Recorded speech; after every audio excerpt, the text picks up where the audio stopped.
بسم اللہ الرحمن الرحیم۔ سیرت النبی، نسب نبوی صلی اللہ علیہ وآلہ وسلم کا سلسلہ زریں۔ کسی بن کلاب بن مرہ بن کعب، مرہ کعب کے بیٹے تھے۔ انہیں یہ نام دشمن پر ہیبت و دہشت طاری کرنے کے لیے دیا گیا تھا۔ مرہ تلخ اور انتہائی کڑوی چیز کو کہتے ہیں۔ یہ صفاق دشمنوں کے حق میں واقعی کڑوے اور بہت تلخ تھے۔ مزاج میں تلخی اور سختی کے باعث دشمن ان سے خم کھاتے اور سامنے آتے ہوئے دہلتے تھے۔ حضرت مرہ حضور نبی اکرم صلی اللہ علیہ وآلہ وسلم کے چھٹے دادا ہیں۔ اسی طرح آپ حضرت ابو بکر صدیق رضی اللہ تعالیٰ عنہ کے بھی چھٹے دادا ہیں، اور حضرت امام مالک رضی اللہ تعالیٰ عنہ کا نسب مبارک بھی یہاں پہنچ کر حضور نبی اکرم صلی اللہ علیہ وآلہ وسلم کے مبارک نسب کے ساتھ مل جاتا ہے۔ مرہ کے بیٹے کلاب تھے۔ ان کا اصل نام عروہ مہذب یا حکیم تھا، مگر انہیں کلاب کے نام سے مشہور کیا گیا تھا۔ کلاب کلب کی جمع ہے۔ کلب چیڑ پھاڑ کرنے والے خوفناک کتے کو کہتے ہیں۔ بڑی عجیب بات ہے، اس دور میں عرب اپنے بیٹوں کے لیے ایسے خوفناک نام بڑی بے تکلفی سے تجویز کر لیتے تھے۔ لوی زبردست جنگلی سانڈ کو کہتے ہیں۔ مرہ میں تلخی کے معنی پائے جاتے ہیں۔ ایک شخص کو اس قسم کا تعجب لاحق ہوا تو اس نے سوال کیا، تم اپنی اولاد کے اتنے برے نام کیوں رکھتے ہو، جیسے کتا اور بھیڑیا، اور اپنے غلاموں کے بڑے اچھے اور خوبصورت نام رکھتے ہو، جیسے اسودہ حال، دولت مند، مفید اور نفع رساں۔ اس نے جواب دیا، بیٹوں کے نام دشمنوں کے لیے اور غلاموں کے نام اپنے لیے رکھتے ہیں۔ مطلب یہ تھا کہ بیٹوں کو دشمنوں سے ٹکر لینے کے لیے تیار کرتے ہیں اور ایسے خوفناک نام تجویز کرتے ہیں تاکہ خود اولاد اور دشمنوں دونوں پر ان کے نفسیاتی اثرات ہوں۔ بعض مورخین کہتے ہیں کہ مرہ شکاری کتوں کے شوقین تھے۔ شکار کے لیے بہت سے کتے اپنے پاس رکھتے تھے، اس لیے یہ نام پڑ گیا۔ کلاب بن مرہ حضور نبی اکرم صلی اللہ علیہ وآلہ وسلم کی والدہ ماجدہ حضرت آمنہ رضی اللہ تعالیٰ عنہ کے تیسرے دادا ہیں۔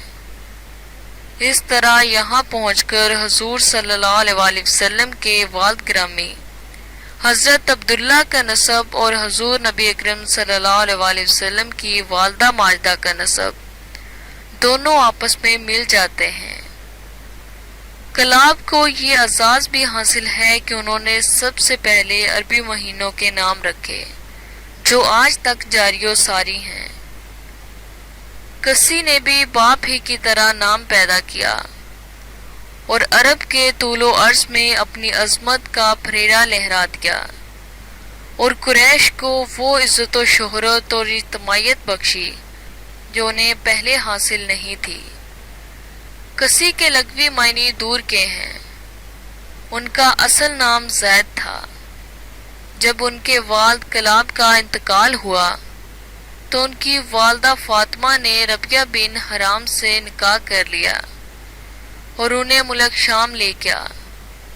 یہ چونکہ بچے تھے اس لیے انہیں بھی والدہ کے ہمراہ وطن سے دور جانا پڑا، اس لیے ان کا نام کسی پڑ گیا۔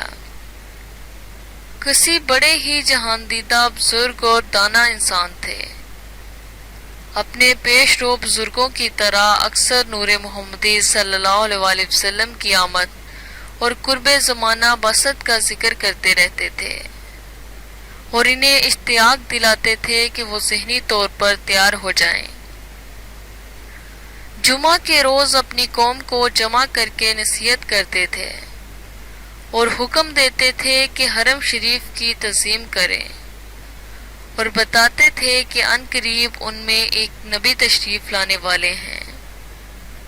کسی وہ پہلے دور اندیش سردار ہیں جنہوں نے قریش کی منتشر افرادی قوت کو مجتمع کرنے کی طرف سنجیدگی سے توجہ دی اور انہیں اطراف و جوانب سے اکٹھا کر کے مکہ میں آباد کرنے کے لیے زمین الاٹ کی، پلاٹ اور قطعات دیے تاکہ وہ مکانات تعمیر کر کے حرم کعبہ کے قریب آباد ہوں، اور جب انہیں ضرورت پڑے یہ ان کے لیے دست و بازو ثابت ہوں۔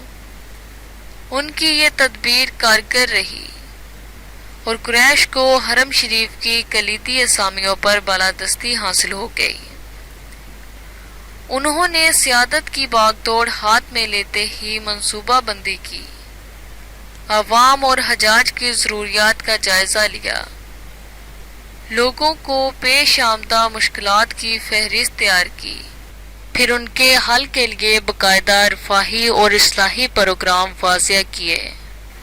ان رفاہی کاموں کی تفصیل یہ ہے: سقایا۔ آج کل کعبہ مکرمہ کے نزدیک زمزم کا کنواں موجود ہے، جس میں پانی کی کثرت اور برکت کے باعث کسی کو قلت کا احساس نہیں ہوتا۔ صرف وہاں کے زائرین ہی سیراب نہیں ہوتے بلکہ اپنے ملکوں میں بھی تبرک کے طور پر لے جاتے ہیں۔ اس وقت یہ کنواں معلوم نہیں تھا، بنو جرہم نے اسے بند کر دیا ہوا تھا۔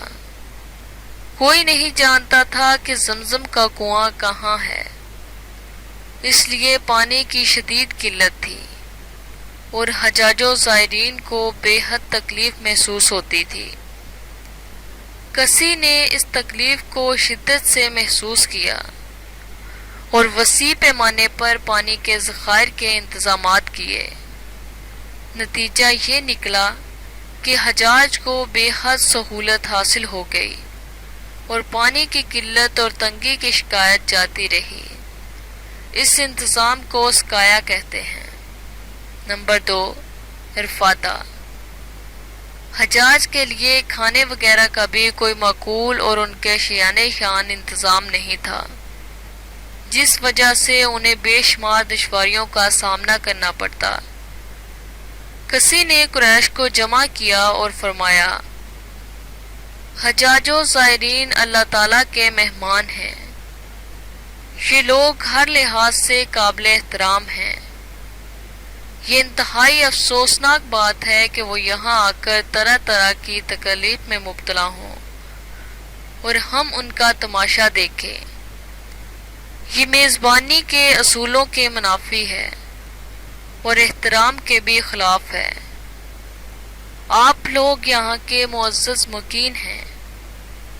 یہاں کے رہائشی اور مقیم ہونے کے حوالے سے ہمارا فرض بنتا ہے کہ آنے والوں کو ہر قسم کی سہولتیں بہم پہنچائیں اور کھانے پینے کی تکلیف نہ ہونے دیں۔ اس کی احسن صورت یہی ہے کہ ہم تمام قبائل پر لازم کر دیں کہ وہ ہر سال رضاکارانہ طور پر زیادہ سے زیادہ چندہ دیا کریں، جس سے آنے والے زائرین کی ضیافت و دعوت ہو سکے اور وہ اضافی خرچ سے بچ جائیں۔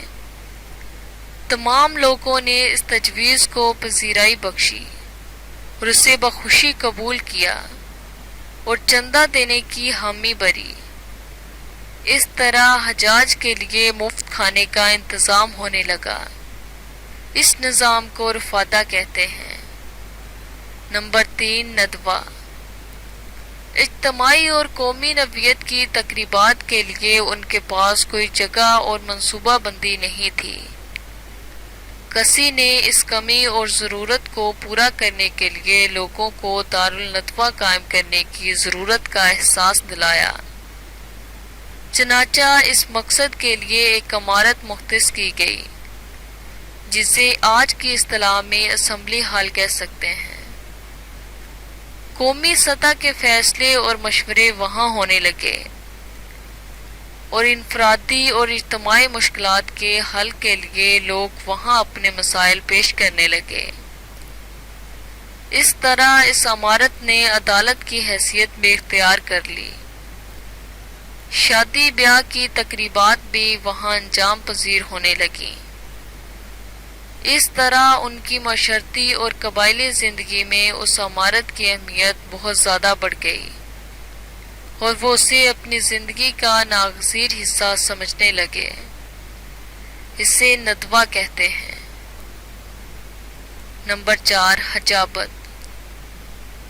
کعبہ اللہ اور مسجد حرام کی تعمیر اور تزئین کی طرف کوئی توجہ نہیں دی جاتی تھی، حالانکہ صورتحال کے پیش نظر اس چیز کو بہت زیادہ ضرورت تھی اور وہ اولین توجہ کی متقاضی تھی، تاکہ وقت پر مسجد اور کعبہ کی صفائی اور مرمت ہوتی رہے اور دیکھ بھال کے لیے جو ضروری امور ہیں ان کی طرف باقاعدہ توجہ رہے۔ چنانچہ اس مقصد کے لیے ایک نظام واضح کیا گیا جسے حجابہ کہتے ہیں۔ حضرت کسی کو رفاع عامہ کے ان کاموں کی بدولت عوام میں بے حد پذیرائی اور مقبولیت حاصل ہوئی۔ انہیں ایک طرح کا سربراہ مملکت تسلیم کر لیا گیا اور وہ بلا شرکت گہرے سب کے حکمران بن گئے اور وفات تک ان تمام امور کے نگراں و سرپرست رہے۔ حضرت کسی کعب کی اولاد میں پہلے شخص تھے جو حکومت کے سربراہ بنے اور ان کی قوم نے مکمل طور پر انہیں اپنی اطاعت کا یقین دلایا۔ چنانچہ حجابہ، سکایار، فاتح، ندوہ اور لواء جنگ کے لیے جھنڈا لہرانے کے تمام انتظامات بھی انہی کے ہاتھ میں تھے۔ اس طرح انہوں نے مکہ میں مکمل شرف اور اقتدار حاصل کر لیا۔ انہوں نے نزاعت کا فیصلہ اور ظلم کے ازالہ کے لیے ایک عمارت تیار کی جس کا نام دارالندوہ رکھا۔ جب بھی کوئی مقدمہ پیش ہوتا تو تمام قبائلوں کے سردار اکٹھے ہو جاتے، باہم مشورہ کرتے اور فیصلہ دیتے۔ جنگ کے لیے جھنڈا یہیں سے لہرایا جاتا اور نکاح بھی یہیں کیا جاتا تھا۔ شراب کی لت بہت بری ہے، پورا عرب اس کی زد میں آ چکا تھا۔ دکتے زر کے رسیا علانیہ محفلیں جماتے، خم ننڈہاتے اور جام گردش میں لاتے تھے۔ جب دور چلتے تو اخلاق و ناموس کی دہچیاں اڑ جاتی، فضائیں سائیں سائیں کرنے لگتی اور نوجوانوں کی مستی خرمستی میں بدل جاتی۔ کسی نے اس آتش سیال کی تباہ کاریوں کو بانپ لیا۔ انہوں نے اپنی اولاد کو سختی سے منع کر دیا کہ وہ اس منحوس بلا کے سائے سے بھی بچیں اور اس سے کلیستاً پرہیز کریں۔ انسانیت اور اخلاق کی بقا اسی میں ہے۔ ان کے نساء آب زر سے لکھنے کے قابل ہیں۔ نمبر 1، جو شخص کمینے کی عزت کرتا ہے وہ اس کی کمینگی میں حصہ دار بن جاتا ہے۔ نمبر 2، جو اپنی حیثیت سے زیادہ مانگتا ہے وہ محروم رہتا ہے۔ نمبر 3، حاسد مارے آستین ہوتا ہے۔ جس کو عزت راس نہیں آتی پھر اسے ذلت ہی ٹھیک کرتی ہے۔ پھولوں سے نفرت کرنے والے پتھروں سے ٹھوکریں کھاتے ہیں۔ شکریہ۔